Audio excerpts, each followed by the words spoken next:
All right, if there's anybody out there, I have literally just stepped in to Nebraska, checked in, and got set up. So I don't know how good this is going to be, but we're on Wi-Fi. It looks pretty strong, so we're going to do this thing. And my mic's falling over, apparently. I'm going to call it website things. Mr. Chilla. Hey, how's it going? Oh, I guess I should move a little forward. How's my connection so far? Little pixely, but not too bad. Well, I have the worst lighting. There's like 2 lamps, and they barely do anything in there. You need those little LED, those little LED boxes that Andy Anako talks about. Yeah. It's like the size of an ice cube or something. I want to pull up the side chat on here, and Slack's gonna be up. So if there's any like major like, hey, your connection's not working out kind of stuff, let me know. We are live right now. So hello out there, internets, if you're joining us. I'm gonna pull up my dock. Katie's gonna join us. I should probably turn off Google. I should turn off Google Drive. That's gonna help me. I can see the smoke coming out of your nose, so that's a good sign. I'm only coming at you at 1080p. Well, probably less than that. But I'm only using the 1080p webcam. Well, we have confirmed that there is technology in Nebraska. So we all know it's a bunch of 56K dial-up modems bound together. Yes, exactly. Just a bundle of them. You know how it goes. But I sound okay? I don't sound like roomy or anything like that? Nope, sound good. I'm not sure what you've done to the rest of the infrastructure in Nebraska. You're probably sucking all the bandwidth. But we rewrite it all up. Nobody can play Quake 1 anymore. Everybody's Xbox 360s and Nintendo Wii's went offline. Oh, absolutely. You say that to age me, but to age things, but that's exactly what I have at home. That's okay. I think the 360 is still a viable device. I mean, the Wii's getting a little long in the tooth, but... Oh, yeah. That stuff.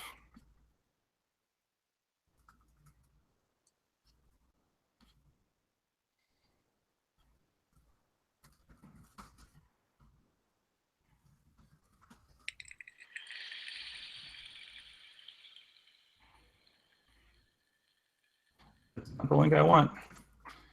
So we are live here. I need to see if there's a chat room mechanism. I think I have to do that somewhere else. I need to plug this in somewhere. I think this cord's going on me because it wasn't really charging very well, I don't think.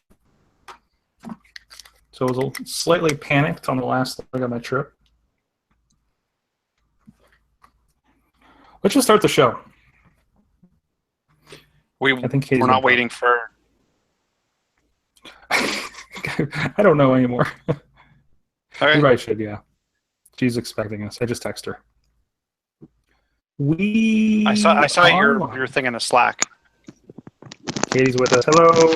Sideways. Hello. She's sideways. Thing's not working. You're sideways and crinkly. Your rotation's off, or you're in a anti-gravity field. That's weird because you guys are the wrong on my phone. Hmm. We're not wrong. You're wrong. You're wrong. No, you're wrong. Well, what happens if you rotate your phone? Then it's like. Now you're right. Well, I'm also portrait. Now are we right? Yes. So you might have to go this way. Do you have screen rotation lock on? No, I never do that. Maybe let me try Etch-a-Sketching it for a minute. There we go. I Etch-a-Sketched it. Maybe the YouTube app only supports. I'm okay. Am I okay now? You guys look okay. Yeah, you're perfect. Okay. Good. No, I seriously shook it like an Etch-a-Sketch. Ah. The Etch-a-Sketch method. Katie, I just saw somebody in the Chicago airport with that shirt walking by. Really? I Yes. knew that. That's awesome. I planned it. All right, this is 576. Does that seem right?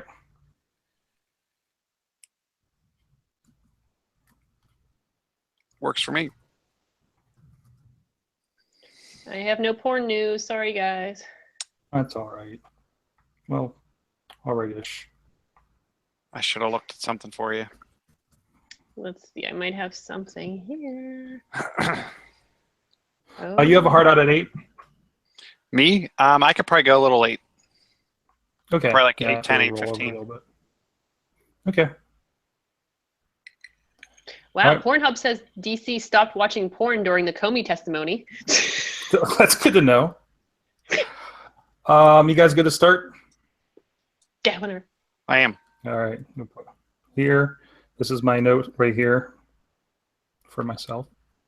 You have a note. Hey guys, it is the AwesomeCast. I'm Mike Sorg at Sorgatron on the Twitter right here in the hotel, poorly lit hotel in Lincoln, Nebraska. I literally just came off the plane, grabbed my bag, grabbed my car, checked in, set up. We're here. It's mostly working, so sorry if there's any weird stuff. We're on Wi-Fi. There's a cord over here, but I can't find my cord. I don't know if I packed it yet or not. But here we are, and we're podcasting. Let's do this. And to solve the long-standing question we've had on this show from early days of the AwesomeCast, does Nebraska have technology? We've proven it. Or everybody's we in 360, as Chilla said, is completely stopped right now in the state of Nebraska. But anyways, with us back home representing in Studio C is John Chichilla. He's the gadget guru at Big Bank International Esquire. And how you doing, sir? Coming at me in a hot 1080. A hot 1080, a little bit below 4K today. Not that I think YouTube actually pushes it, but I think it's a good day. A little warm here. What's the weather like there? Are we doing weather? Or is that what's? Yeah, I don't know. I don't think I've been out. It's the awesome forecast. Blue sky. It's in the 70s. It's amazing. I'm told I'm going to melt the next couple of days standing on the asphalt on an airport for these Formula cars the next few days. But that's a whole other story. Also with us, yeah. Watch your shoes, because I've been in Vegas and had my sandals melt to the pavement. Oh, geez. At least I'm not in Phoenix where they can't even get planes off the ground because it's so hot. And it's actually a really good article. I forget it was in Gadget or Wired that actually had told you why that was. That I was reading in my layover in Chicago. So it was rather appropriate. Also with us from Studio D for Dutters is Katie Dudas, the Dutters, of course, marketing and social media and such over at The Scare House. You can catch her Thursdays doing live stuff over at The Scare House. Fridays. Damn it! I tried. How you doing today? Good. How are you? Good. I'm not jet lagged. Good. Apparently, Facebook is not happy that I just checked in from Nebraska because it says that they've locked my account. Oops. So I'm not joining you guys on Facebook anytime soon. But anyways, but no, how's it going out there? Good. It's been a whole day since I've seen you. I know. I see you a ton, and then I don't see you at all. And apparently, Missy and I were your whole spring, according to Facebook. Absolutely. Well, we'll get into some stuff and awesome things of the week and all that. But please, of course, check everything out at awesomecast.com. Check us out on social media, AwesomeCast on the Twitter, on the Facebook. There's a great AwesomeCast Facebook group as well. And also, please email us, awesomecast@sorgatronmedia.com. Also, shout-outs, because I'm reading the notes that Missy has up here for me. She's back. She is actually back in the studio. She is in Mayhem Studio supervising this shenaniganry going on.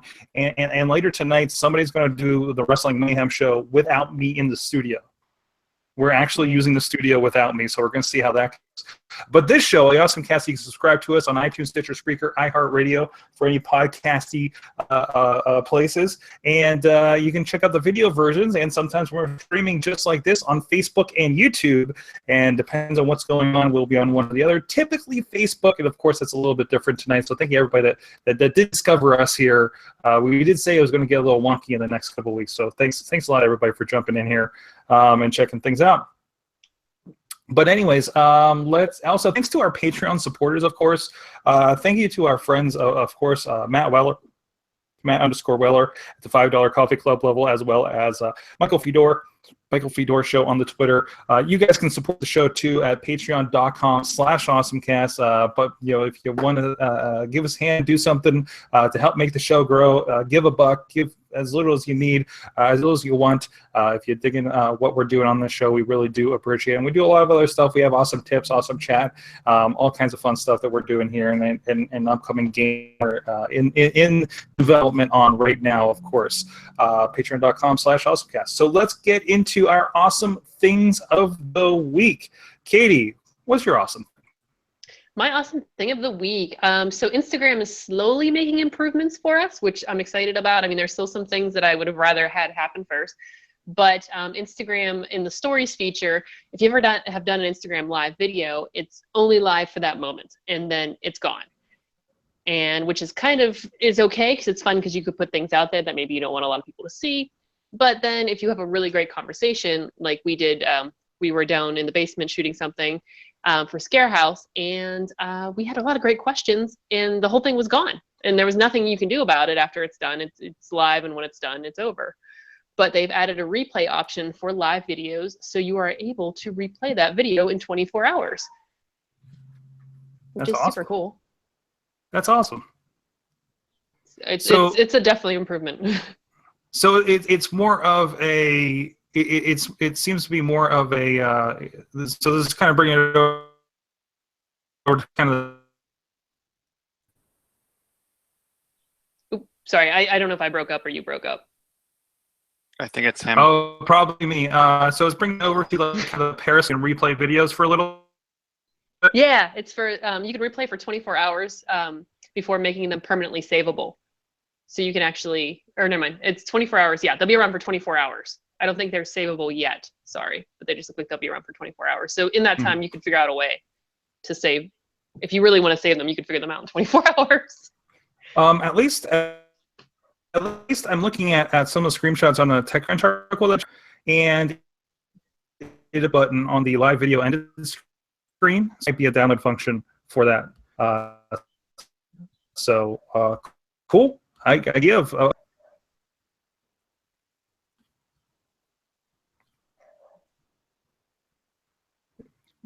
Is my connection okay? Am I frozen? No, you're okay. Yeah. You started again. Okay, no problem. But anyways, Chilla, what's your awesome thing of the week? So IKEA announced earlier this week, yesterday, that they're going to be one of the launch partners for Apple's AR. One of the things you're going to be able to do in the IKEA app is actually pan around your house, any of the space in there, and you're going to be able to take any of the IKEA furniture and fit it into whatever space, or it'll actually be able to tell based on the space and size dimensions of the room if a specific piece of furniture would fit.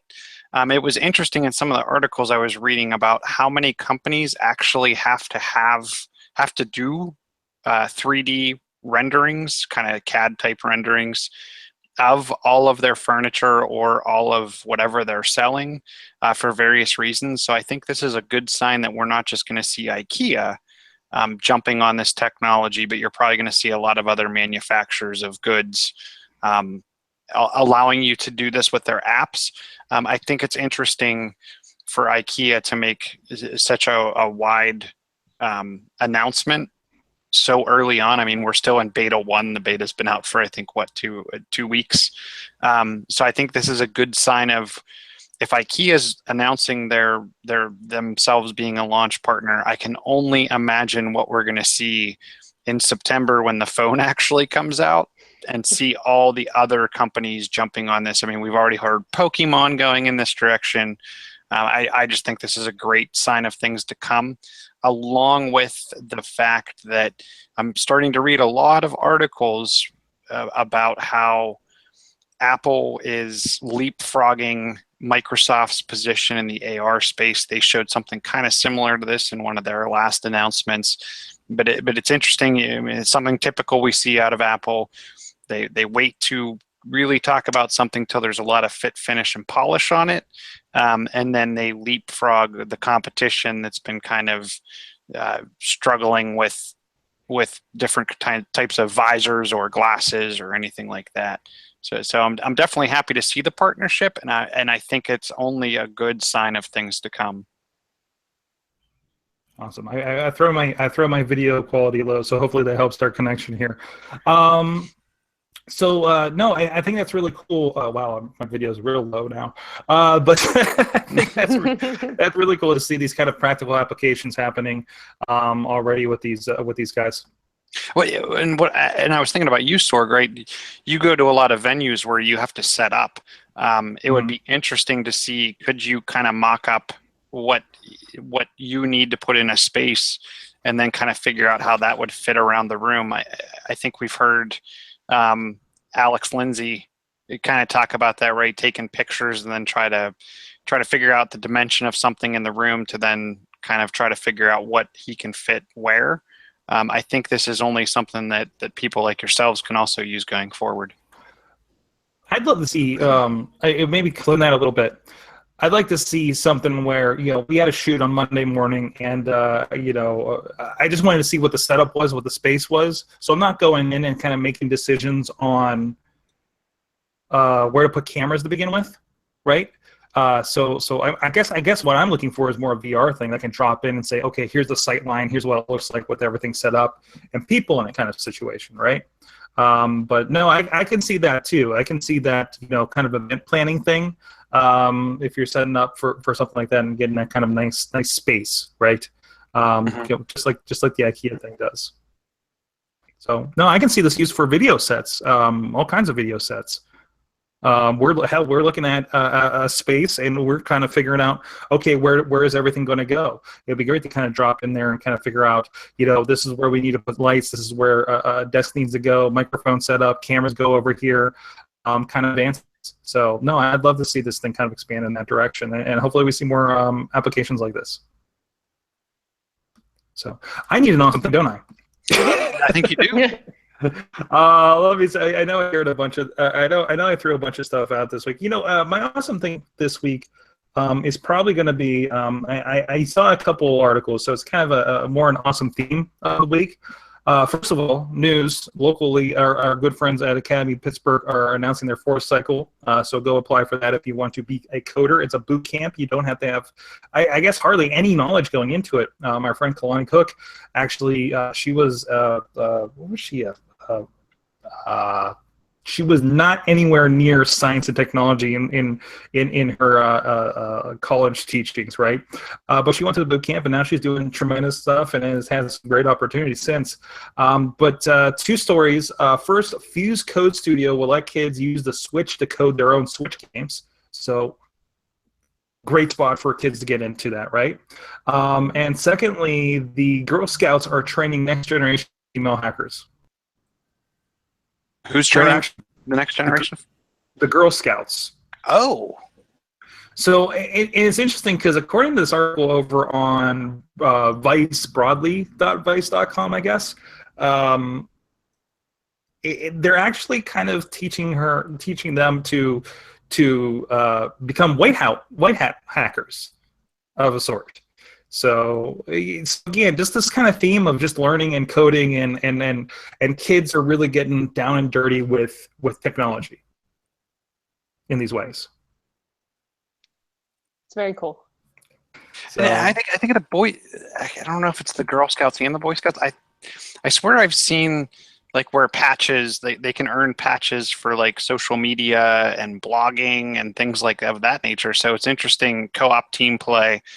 So it's interesting to see them kind of go after this area as well. Absolutely. So, I mean, it kind of makes sense, with everything going on out there. And get them young. I mean, these kids that are learning now, and more of them that got opportunities. Why are people, are Bill Gates or Steve Jobs, were they such outliers? Because they touched this stuff this young because they had a weird early interest or the right timing or something like that, right? If we're given opportunities this young to so many, imagine what that's going to develop into 20 years from now when these kids start getting out into the world in mass, and no coding the way that we knew how to use a mouse. It's really cool to see. So, but in the Fuse code, I want to touch on that a little bit more. Yeah, it's using the Switch itself. Here's a little picture for you guys over on video. I'll toss this over to you. But yeah, it looks like they're throwing, kind of a keyboard kind of. I don't know. Maybe that's a soft keyboard or something. And it is actually so Fuse Basic is coming, and it's kind of aimed to make some pretty simple things. There's another one called Smile Basic on the 3DS. I think there's a different company that did this. So it's not to the point where you're coding like an Unreal or Unity Engine game on here, but it's still like a nice starting point. And really, I don't think you can just throw a kid into something like that, right? Not that I'm aware of. Mm-mm. Not that you're aware of, yeah. So, well, with that, one thing I don't have out here. Neither do we at our places. Yeah, I'm a little short on that too. Well, typically when we're in studio and everything's going normally, we're treated to Slice on Broadway from our good friends over there in the Beachview neighborhood. We actually had a pizza party this past weekend. So a few friends and fans of the show, of Wrestling Mayhem Show and AwesomeCast, came out, and we got to hang out and have some pizza with them. So thank you so much for those guys. One, just being gracious hosts, and great service and such out there over on Slice on Broadway, Beachview, and of course there's other locations, the Main Street in Carnegie, PA, and of course over PNC Park, home of the Pittsburgh Pirates, where they made recently, because the Penguins were in, and they made Rico down there made a Stanley Cup, a Doe Stanley Cup. I believe is on their Instagram, if I'm not mistaken. So go check that out. Actually, maybe it's just their Twitter. But anyways, thanks so much to those guys down there at sliceonbroadway.com. Check them out and let them know the AwesomeCast sent you. Katie, what you got some other stuff in this lineup here. Let me know what's kind of catching your attention this week. Well, I guess we're back into like game-related things, but Twitch has an exclusive deal with Blizzard for 20 major esports events. And I thought the interesting thing about this article, besides the fact that this is super cool, esports tournaments have been watched by more than 320 million people, with viewership over 90% in 2016. They said there are about 100 million users watching content in Twitch every month. And the company details that nearly half of its users spend more than 20 hours per week with the service. So this is like the place to be, Twitch, right now.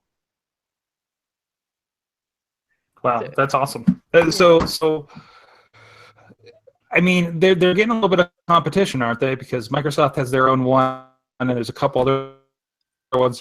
YouTube's trying to get into the gaming space. I mean, Twitch, for the most part. It'll be interesting to see where Twitch can go with this, if they're going to be kind of the major esports vendor, and then everyone's going to be kind of a come and go as you please. I'm hoping they, much like a lot of things I talk about, they kind of push everything forward. Twitch seems like a nice universal platform. I think you were talking about Microsoft. What's their platform? Beam, I think you were saying. It'll be interesting to see how, single consoles, obviously Sony's not going to create a platform that Microsoft can use, and vice versa. I think Twitch has an easy in here as being kind of the cross-platform player. What I'd like to see them do is a little more with the mobile gaming.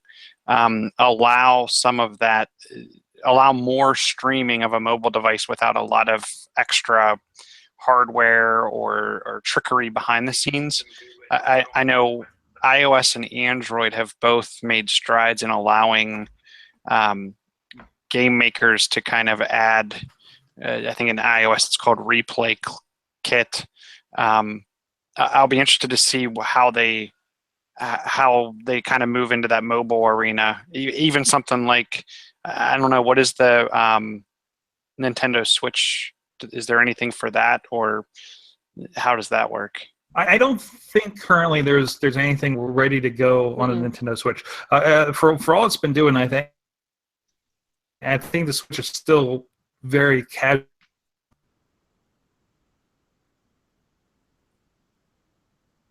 But no, my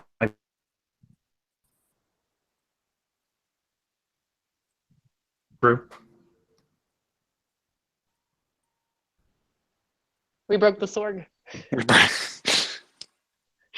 or Sorg broke Nebraska. If I all right, we're back. If I freeze, just go on without me. Okay. I'll never let go. From here on, I'm going to be like, and I think what Sorg was trying to say. Absolutely, that's the way to do it. So we were talking about the Switch. Does the Switch have anything that you're aware of? No, I don't think so. Okay. I'm guessing you could do the same type of thing where you hook it up to one of because the Switch obviously has kind of an HDMI out, obviously, so you can play it on TV. I'm guessing you could take a capture card or something of the sort to kind of capture that gameplay. I know early on, what did we look at? Elgato had like some of those frame grabbers, and they even had in their software kind of allowed you to stream out to areas like or companies like Twitch. So I'm guessing you could do that, but hopefully Nintendo and maybe even Twitch kind of partner up and we get some more additional content providers able to stream their games. Absolutely. John, tell me a little bit about what PayPal is doing. So interesting to me, being kind of in the banking industry, PayPal, I think, made a formal announcement yesterday that they weren't overly concerned about Apple allowing money transfer through iMessage. Right after the Apple announcement, also a bunch of banks made some statements that they were working on their own internal money transfer applications that would be inherent in their mobile apps, banking apps, that is. PayPal announced today that they're launching instant money transfers directly to bank accounts. So you're going to be able to, it sounds like from what I'm hearing, you're going to be able to take money and transfer it from like one credit card and directly into a bank account. They are charging a 25-cent per transaction fee. I'm interesting to see how Apple kind of answers back to this. We didn't hear about there being any fee for me to transfer money from me to you over iMessage. The one thing that they did say, Apple did say, was that your money, when I transfer money to you, it's going to go onto your Apple Pay cash card, and then it's up to you to transfer that money back to your bank or to wherever. I'm sure they hope that it's going to get tied up in iTunes purchases, but and maybe they'll charge you some kind of fee per transaction or some type of percentage like they do with Apple Pay back to the banks and people actually doing the money transfer. But again, I think it's going to be interesting to see. PayPal's already answering back. The banks are already answering back. What's this going to mean when Apple does launch iOS 11 and starts with those iMessage money transfers? Yeah, it'll be interesting. We're going to have kind of a instant payment wars here, aren't we? Yeah, definitely. I mean, I just view it as that. I mean, it's going to be the easy way. I mean, I don't carry cash as it is now, and a lot of times if someone says, "Hey, I don't have cash on me," and you're out at dinner, you're either trying to get the restaurant to split the bill, or you're saying, I'll buy this time, you buy next time. Now, I think we're going to see a lot of these types of payment transfers to take off because it's going to be an easy way to transfer money on the fly. Yeah, and I think, versus the current Apple Pay, the bank that I want to use still doesn't support it. So having something like PayPal, right? Like PayPal is really easy because at least it kind of accesses that account, and it just makes things easier, right? Like it should be doing. So I don't know. I'm kind of open to more options and not ones that are like, I don't know if I want a Venmo account. You know what I mean? Mm-hmm. So, but yeah, no, looking forward to see what's up with that. Katie, you got another story here. You want to touch base on drones? Yeah. So I felt bad because I didn't have a porn story for us this week. So I started just quickly looking on the internet. And of course, this really has nothing to do with technology besides the fact that they were using drones to drop drugs and porn into prisons. And it made me laugh. Yes, a news report from USA Today found that drones have been used more than a dozen times to fly contraband into federal prisons over the last 5 years.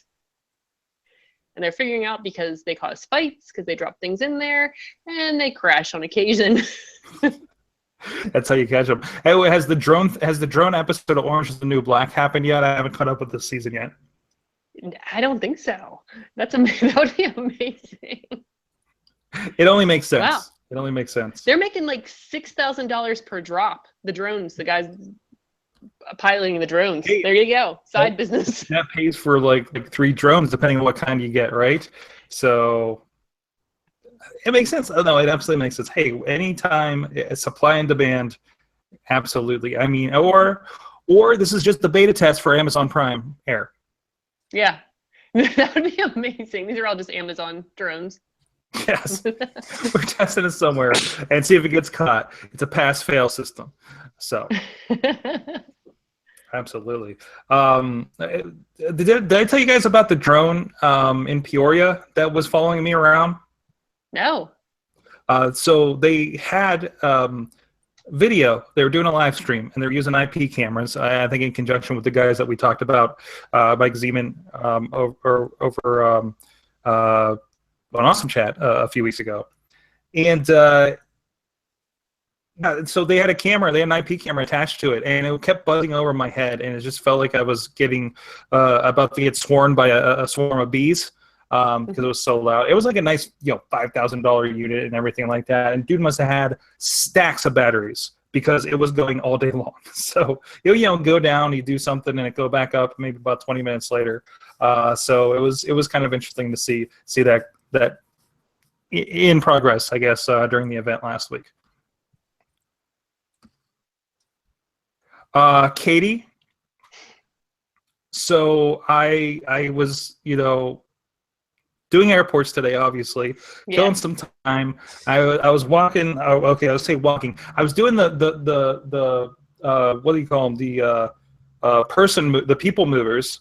Up and down from Pokestop to Pokestop at the Pittsburgh airport, and I was sad to see that all the gyms are closed. Yeah, because they're getting updates. There's the link I shared from TechCrunch really explains them very well, like what's changing and what's coming up. The gyms are changing. They're gonna have competitive, more like so you gotta have 6 Pokemon as opposed to just a couple. You can only have only one of each Pokemon will be allowed at a time to essentially run in the gym. No more gyms filled with like 10 Dragonites, which was one of the examples they gave. You can hold up to 6 slots. You can actually, there's, what's it called? Competitive raid, that's what they're calling it. Glowing egg appears on top of a gym. There's a countdown clock. When it hits 0, the egg hatches. Ultra rare Pokemon emerges. And then there's a fight. Like you could have up to 20 people try to take it down. And then depending on how many hits you got in, you may actually capture this Pokemon. So it's like some really I think this is great. There's something, maybe I missed what you're saying. There's something with raid tickets, right? There's certain tickets you can buy and there's certain tickets you can earn. Yeah, because there's now raid tickets. Like if you know how whenever you go to a Pokestop and you spin it and you get items, you can go to a gym now and spin it, and raid tickets will pop up. And I noticed, so where I work downtown, on Grant Street, the Mellon Building, the Mellon Park has a gym. I noticed yesterday, and I put it out on Twitter, the water fountain outside of the UPMC/US Steel building now has a gym there. So I'm wondering, I'm guessing they're building more gyms or moving gyms. I'm not sure which. Mm-hmm. Which it excites me. Because, maybe they're finally getting around to all those gym submissions from Ingress back in the day. Yeah. That have been backlogged for so long. So, I mean, to mix it up, I mean, the last time we saw gyms pop up again were, when Boost Mobile and Starbucks started doing them. right, as a promotion. And I haven't seen anything other than that really do it. I guess McDonald's in Japan or something was one of the first. So either way, I think it's a nice fresh up from the images we were looking at. I think it does a lot to freshen up that interface, of course. So no, I mean, I'm still playing it. So I was sad I couldn't find my Pokemon band before I left this morning for this trip. So definitely die hard into it. Chachi is I'm certain catching Caribbean Pokemon right now on his honeymoon.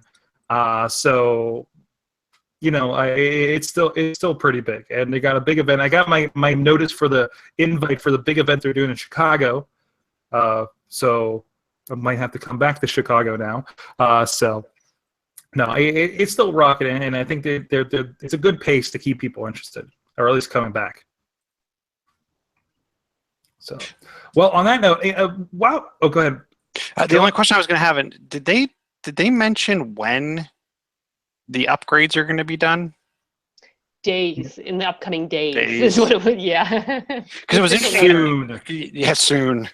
I was wondering if they do it with that thing in Chicago you were talking about, or how that would parlay with that. The interesting thing that I've actually seen, and let me know if you guys see anything over the coming days, is when the transition first started, when you would tap on a gym, you could tell whatever code they used to in their actual coding to show that a gym was being upgraded. It was like a bunch of words with underscores in between it as one long string of characters.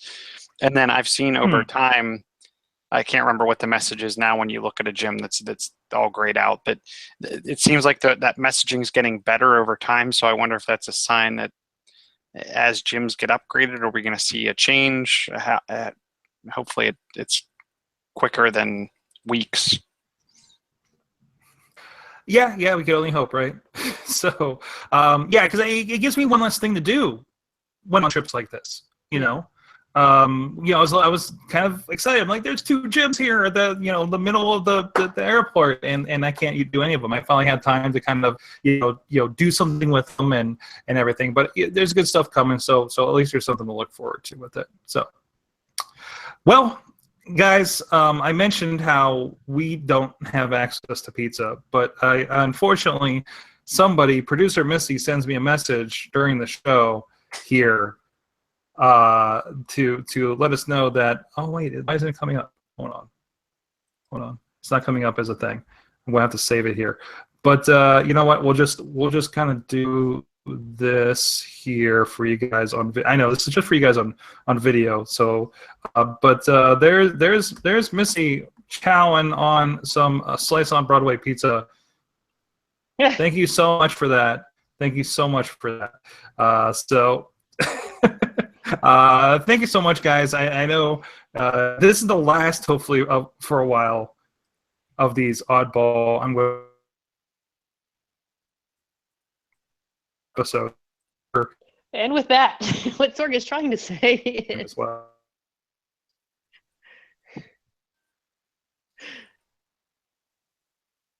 He's saying thank you for being awesome. I think we really broke him. What Sorg is trying to say is thank you for being an awesome audience. And have an awesome week. Right, Sorg? I need a Sorg on a stick so I can just kind of wave it up and down. Yeah. We're just going to end it on that. All right. Thank you, everybody. That was live. My text messages just came through for you.